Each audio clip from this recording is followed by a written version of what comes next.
সার্বভৌমত্ব রক্ষায় সেনা সদস্যদের সর্বদা প্রস্তুত থাকার আহ্বান প্রধান উপদেষ্টার। প্রশিক্ষণের উপর গুরুত্ব আরোপ। আওয়ামী লীগ সরকারের দুর্নীতির কারণে কমেছে বিনিয়োগ, পরিস্থিতি উন্নয়নে কাজ চলছে জানালেন দুই উপদেষ্টা। বৈষম্য বিরোধী ছাত্র আন্দোলনে হামলায় জড়িত ৫৬ বিশ্ববিদ্যালয় শিক্ষার্থী বহিষ্কার, ২১ সাংবাদিকের ব্যাংক হিসাব তলব। এবং দলগুলোর সঙ্গে কথা বলেই গণ অভ্যুত্থানের ঘোষণাপত্রের খসড়া তৈরি করা হবে জানালেন প্রধান উপদেষ্টার প্রেস সচিব।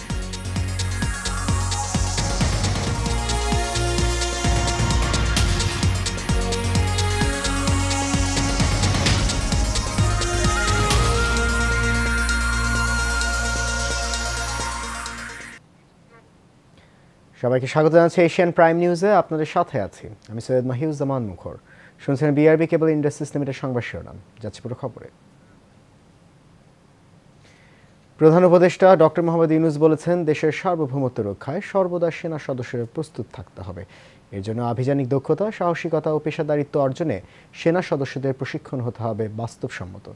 রোববার দুপুরে ৫৫ পদাতিক ডিভিশন আয়োজিত রাজবাড়ী সামরিক প্রশিক্ষণ এলাকায় সেনাবাহিনীর ম্যানুভার অনুশীলনে একটি পদাতিক ব্রিগেড গ্রুপের অনুশীলনে বক্তব্যে তিনি এসব কথা বলেন।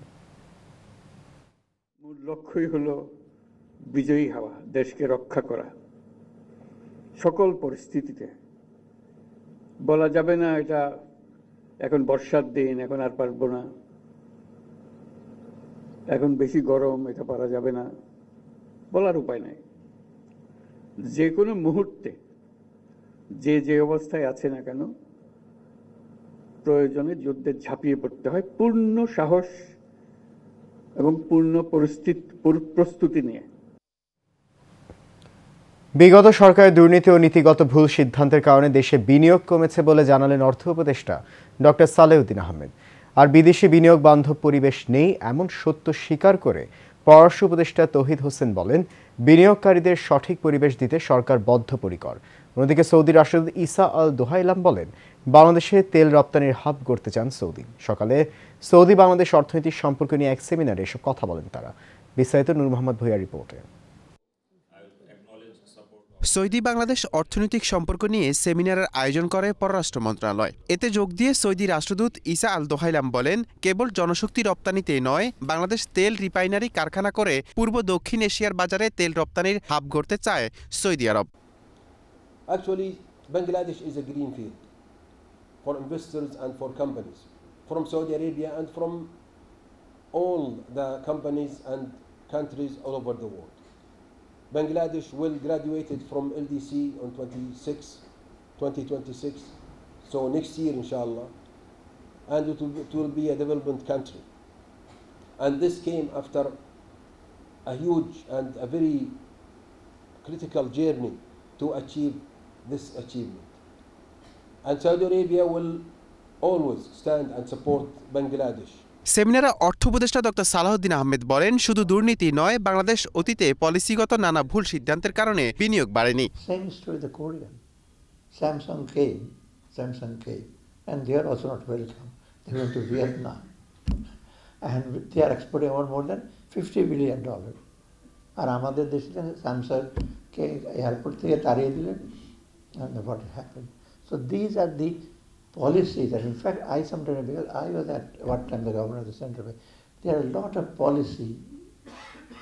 wrong policies taken. অন্তর্বর্তী সরকারের বিদেশি বিনিয়োগকারীদের সঠিক পরিবেশ দিতে বদ্ধপরিকর জানিয়ে পররাষ্ট্র উপদেষ্টা বলেন, প্রয়োজনে দেশের জন্যই জনশক্তি প্রশিক্ষণ দেওয়া হবে।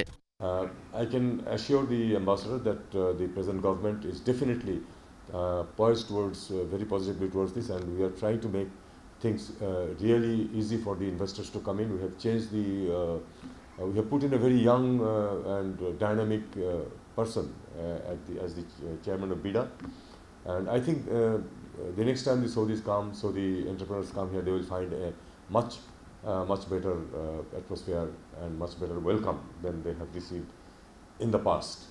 বাংলাদেশে বিনিয়োগ বৃদ্ধিতে অন্তর্বর্তী সরকারকে সহযোগিতার আশ্বাস দেন সৌদি রাষ্ট্রদূত। নূর মোহাম্মদ ভূঁইয়া, এশিয়ান টেলিভিশন, ঢাকা। বৈষম্য বিরোধী আন্দোলনে নিহত রংপুরের বেগম রোকেয়া বিশ্ববিদ্যালয়ের শিক্ষার্থী আবু সাইদ হত্যার ঘটনায় জড়িত থাকার অভিযোগে 56 শিক্ষার্থীকে 1 ও 2 সেমিস্টার করে বহিষ্কার করার সিদ্ধান্ত নিয়েছে বিশ্ববিদ্যালয় প্রশাসন। সে সঙ্গে 15 শিক্ষার্থীর বিরুদ্ধে মামলা করার সিদ্ধান্ত নেওয়া হয়েছে। দুপুরে বিশ্ববিদ্যালয়ের 109তম সিন্ডিকেট সভায় সিদ্ধান্ত নেওয়া হয়। পরে বিষয়টি সংবাদ সম্মেলনে নিশ্চিত করেন উপাচার্য অধ্যাপক ডক্টর শওকত আলী। এর আগে 109তম সিন্ডিকেট সভায় শৃঙ্খলা কমিটির সুপারিশ অনুযায়ী 15 জনের বিরুদ্ধে আইনি ব্যবস্থা সহ 33 জনকে 2 সেমিস্টার ড্রপ এবং 23 জনকে 1 সেমিস্টার ড্রপের সিদ্ধান্ত সিন্ডিকেট সভায় গৃহীত হয়। এছাড়াও সিন্ডিকেট সভায় ছাত্র সংসদ নির্বাচনের আগে বেরোবির কোনো ধরনের অভ্যন্তরীণ নির্বাচন হবে না বলেও সিদ্ধান্ত নিয়েছে বিশ্ববিদ্যালয় প্রশাসন। ছাত্র সংসদ নির্বাচনের রোড ম্যাপ তৈরির কমিটিও করা হয়েছে। এখানে হচ্ছে 23 জনকে, এই হলো টোটাল 71 জন আউট অফ 72, আর একজনকে তার শৃঙ্খলা বোর্ডের সামনে সে এসে তার আত্মপক্ষ সমর্থন করেছেন। এই শিক্ষার্থীর বিরুদ্ধে কথা এখানে অভিযোগ দিয়েছিলেন, সে নিজে সবাই এসে তার ব্যাপারে তথ্য প্রমাণের ভিত্তিতে অব্যাহতি দেওয়া হয়েছে। গণমাধ্যমে কর্মরত আরও 21 সাংবাদিকের ব্যাংক হিসাব তলব করেছে কেন্দ্রীয় ব্যাংকের আর্থিক গোয়েন্দা সংস্থা Bangladesh financial intelligence unit BFIU। রোববার তাদের ব্যাংক হিসাব তলব করা হয়েছে। 21 সাংবাদিকের তালিকায় আছেন যুগান্তরের সম্পাদক সাইফুল আলম, ডিবিসি নিউজের বার্তা প্রধান প্রণব সাহা, সাবেক প্রধানমন্ত্রী সাবেক deputy press secretary Hasan Zahid Tushar, independent টিভির প্রধান সম্পাদক M শামসুর রহমান, বার্তার প্রধান মামুন আবদুল্লাহ ও স্পেশাল করেসপন্ডেন্ট অনিমেষ কর, বাংলাদেশ প্রতিদিনের ব্যবস্থাপনা সম্পাদক মোহাম্মদ রুহুল আমিন রাসেল ও উপসম্পাদক মাহমুদ হাসান। এছাড়াও তালিকায় আরও আছেন খোলা কাগজের জাফর আহমেদ, জাতীয় অর্থনীতির সম্পাদক MG কিবরিয়া চৌধুরী, আমাদের সময় .com-এর দীপক চৌধুরী, 21 টিভির হেড অফ ইনপুট অখিল কুমার পোদ্দার, 71 টিভির সাংবাদিক ঝুমুর বাড়ি, 21 সংবাদ .com-এর সম্পাদক জিয়াদুর রহমান, কালবেলার বিশেষ প্রতিনিধি আঙ্গুর নাহার মন্টি ও মাই টিভির চেয়ারম্যান নাসির উদ্দিন সাথী, SA টিভির head of news Mahmud Al Faisal, SA টিভির নির্বাহী পরিচালক রাশেদ কাঞ্চন, বাসসের সিনিয়র রিপোর্টার শাহনাজ সিদ্দিকী, 21 টিভির সাংবাদিক রাশেদ চৌধুরী ও সমকালের সাংবাদিক রামা প্রসাদ।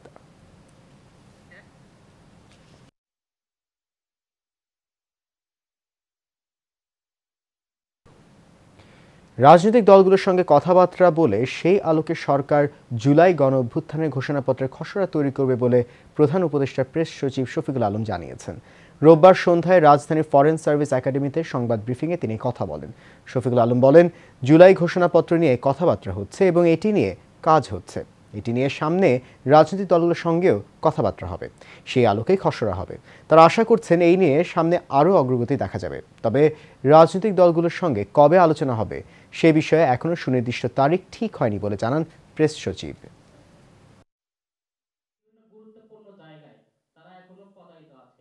দেখা যাচ্ছে যে তারা হাত দিয়ে টেনে জুলাই ঘোষণাপত্র নিয়ে আমরা বেশ কিছু ফোন কল পেয়েছি যে এটা কদ্দূর, এটা ডেভেলপমেন্ট কি। আমরা শুধুমাত্র এটা বলতে পারি এটা নিয়ে কথাবার্তা হচ্ছে এবং এটা নিয়ে সামনে পলিটিক্যাল পার্টিগুলোর সাথেও কথাবার্তা হবে এবং আমরা আশা করছি যে আপনারা এই বিষয়ে সামনে আরও ডেভেলপমেন্ট দেখবেন। গণ অভ্যুত্থানের পর প্রথমবারের মতো শেখ পরিবারের বিরুদ্ধে মামলা করেছে দুদক।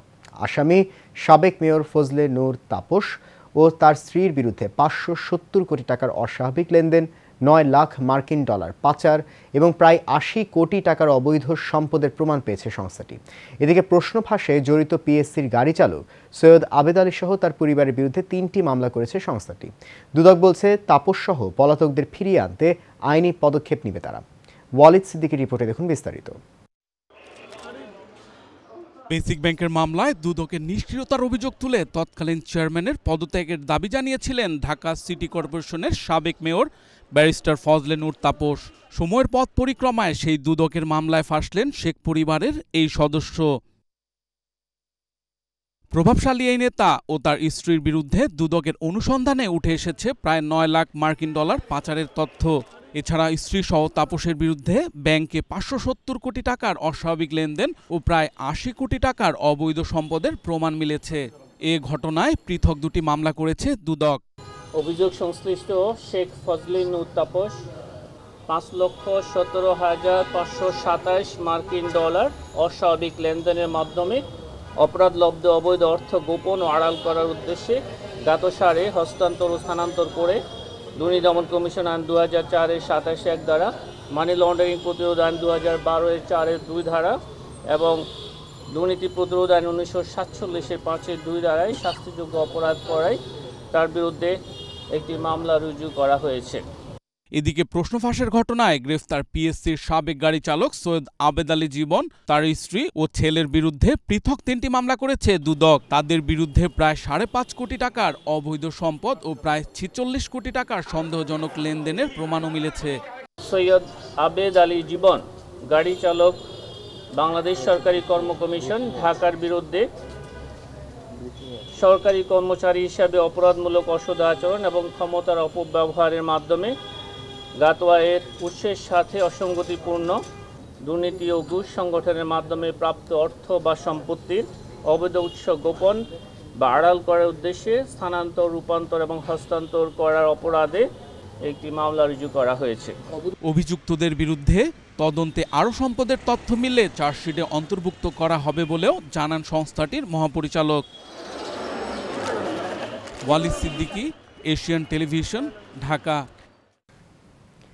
গণ অধিকার পরিষদ নেতা ফারুকের ওপর হামলাকারীদের আগামী 24 ঘন্টার মধ্যে গ্রেফতার করা না হলে সচিবালয়ে ঘেরাওয়ের হুমকি দিয়েছেন গণ অধিকার পরিষদের চেয়ারম্যান ভিপি নুরুল হক নূর।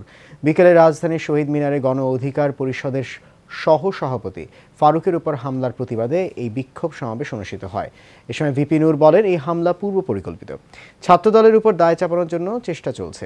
এই ঘটনায় সমন্বয়ক সার্জিস আলমের সম্পৃক্ততা আছে এটা বিশ্বাস করতে চাই না মন্তব্য করে নূর বলেন, তবে তার ভূমিকা পরিষ্কার করতে হবে।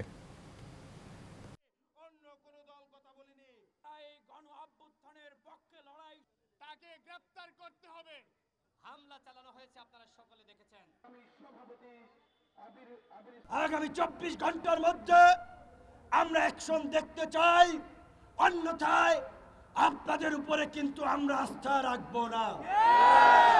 আইন নিজের হাতে তুলে নিয়েই এই শহীদ মিনার এনে বিচার করব।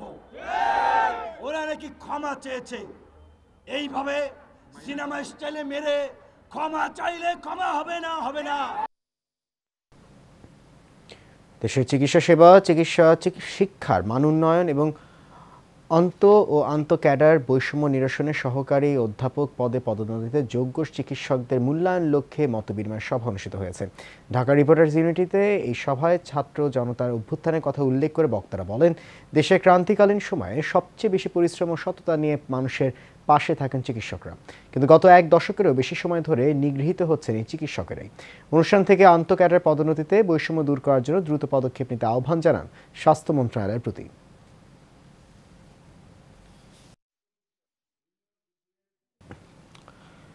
তৈরি পোশাক খাতের বৈশ্বিক প্রযুক্তি তুলে ধরতে আগামী বুধবার থেকে রাজধানীতে শুরু হচ্ছে গার্মেন্টস টেকনোলজি প্রদর্শনী, বাংলাদেশের 22তম এবং গ্যাপ এক্সপো 2025-এর 14তম সংস্করণ। রাজধানী ইন্টারন্যাশনাল কনভেনশন সিটি বসুন্ধরায় 4 দিনব্যাপী এই মেলা চলবে 11 জানুয়ারি পর্যন্ত। আইসিসিবির 8টি হল জুড়ে এই প্রদর্শনীতে অংশ নেবে 25টি দেশের 500 জন প্রদর্শক। দুপুরে সংবাদ সম্মেলনে তথ্য জানান প্রদর্শনীর আয়োজক প্রতিষ্ঠান আঙ্ক ট্রেড অ্যান্ড এক্সিবিশনস প্রাইভেট লিমিটেডের ব্যবস্থাপনা পরিচালক টিপু সুলতান ভুইয়া। তিনি জানান, জিটিবি এবং জিএপি প্রদর্শনী মেলায় বিভিন্ন কোম্পানির সিদ্ধান্ত গ্রহীতা, প্রযুক্তি প্রধান ও সোর্সিং টিমের সদস্যরা অংশ নেবেন। উপস্থাপন করা হবে দেশ জুড়ে ব্যবহৃত trade source technology, machinery, garments accessories, packaging, allied products এবং স্পেয়ার।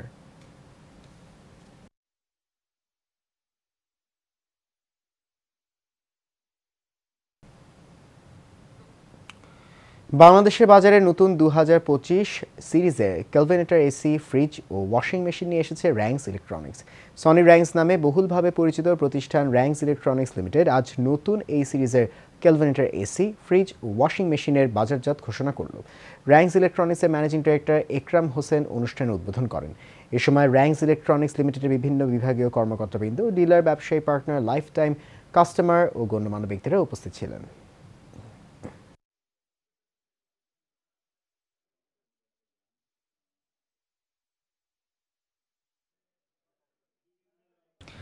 শেষ করবো এশিয়ান প্রাইম নিউজ, তার আগে বিআরবি কেবল ইন্ডাস্ট্রিজ লিমিটেড সংবাদ শিরোনামগুলো জানিয়ে দিচ্ছে আরও একবার।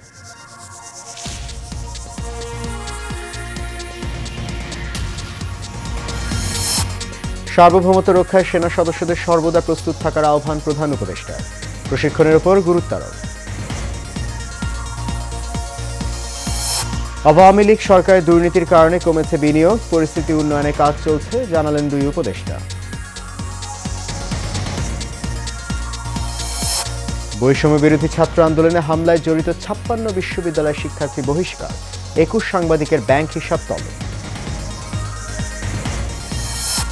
এবং দলগুলোর সঙ্গে কথা বলেই গণ অভ্যুত্থানের ঘোষণাপত্রের খসড়া তৈরি করা হবে জানালেন প্রধান উপদেষ্টার প্রেস সচিব।